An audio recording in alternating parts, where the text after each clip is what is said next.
کہ محکمہ مال میں سب سے بڑا فورم ہے بورڈ آف ریونیو، جس کے ممبرز ہوتے ہیں۔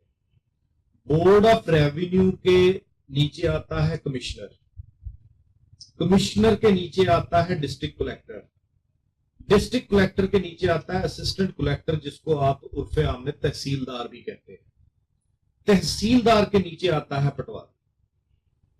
یہ وہ ہرارکی ہے، ان کی برانچز ہیں۔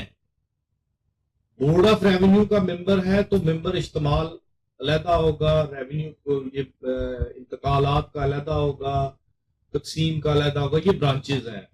ایسے ہی جب پٹواری تک آتے ہیں تو اس کی بھی آگے کانوں کو ہوتا ہے، اسی طرح ہوتی ہے۔ لیکن آپ سیل پرچیز تک اپنے آپ کو محدود رکھیں تو یہ بات، یہ ہرارکی جو میں نے آپ کو بتائی ہے، یہ ہرارکی۔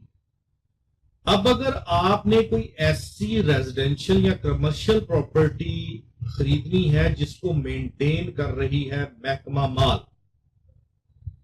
تو محکمہ مال میں آپ نے سب سے پہلے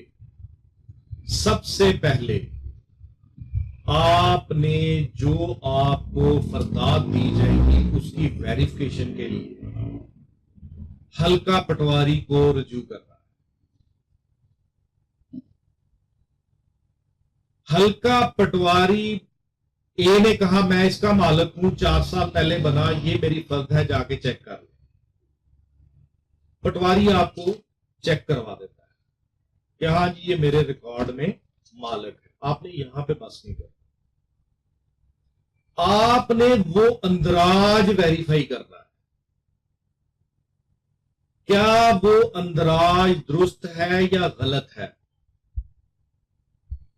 کہیں ایسا تو نہیں ہے کہ مشترکہ کھاتے سے وہ زمین خریدی گئی ہے اور مشترکہ کھاتے میں جس سے وہ زمین خریدی گئی ہے وہ ایکسیسو بیچ چکا ہے۔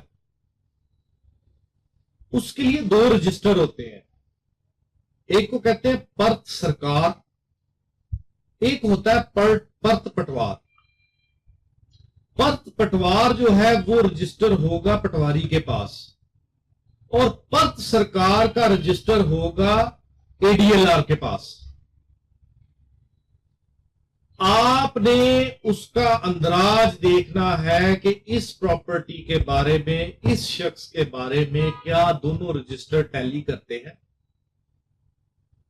اگر تو دونوں رجسٹر ٹیلی کرتے ہیں اوکے، لیکن اگر پرت پٹوار میں اندراج ہے، پرت سرکار میں اندراج نہیں، تو سمجھ لیں کہ مسئلہ مسائل ہے۔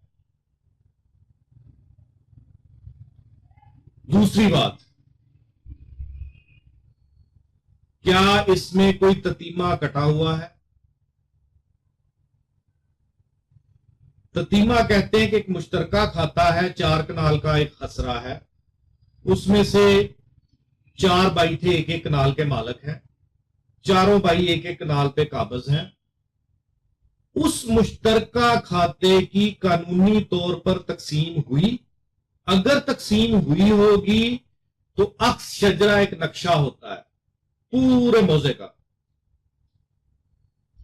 اس میں باقاعدہ طور پر اس کے تتیمے